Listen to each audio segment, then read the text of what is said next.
3 hours, 30 minutes until the massacre at Ffirth Asylum. John sprinted across the asylum parking lot screaming, "Shit!" Black smoke poured through the house-sized hole that had been blown in the gymnasium wall. Screams and gunshots chased him. Nearby, a car windshield shattered. There was another explosion, and the shockwave threw John on the ground, scraping his palms on the pavement. Falconer grabbed the back of his shirt and yanked him to his feet. They made it to the Porsche parked a block away, and 10 seconds later were tearing through the streets of Undisclosed, drawing the attention of every gun-toting spaceman they passed. And there were a lot of them. Clusters of them seemed to populate around every corner. Falconer growled, "That was liquid oxygen, dumbass! That's why those tanks had those huge orange warning stickers all over them. They use it in rockets." "I didn't know. Jesus. You didn't know oxygen burns? Where did you go to school? Here, look around. It's a shithole." The Porsche smashed through the wooden barricades set up in the street. On the other side was a ghost town. Broken glass in the streets. Garbage piled on the sidewalk. The Porsche turned down an alley, and John realized that what was crunching under the tires like gravel were brass shell casings from machine guns. John said, "Holy shit. Is everybody dead?"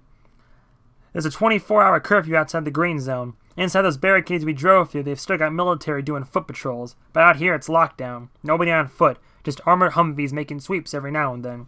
Anyone seen roaming the streets out here is presumed infected and either shot or hauled off to quarantine, depending on how far gone they are." "Christ, how is that legal?" Falconer shook his head.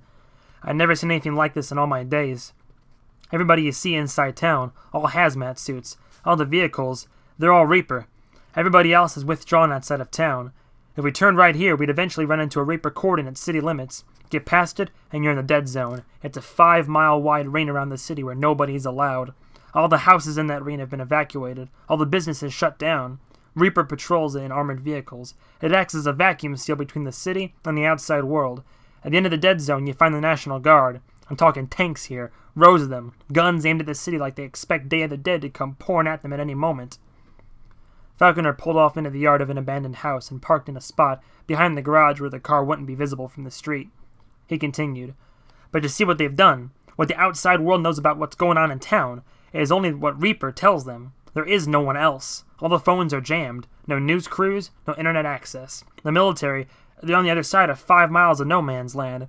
Whatever the people are hearing, whatever the government is hearing, comes from Reaper. It's their show." John said, "And I'm pretty sure at least one of the guys in charge is crazy." "I'll agree with that assessment. Let's just say that I've heard some shit about what goes on in that asylum." John said, "Well, what now?"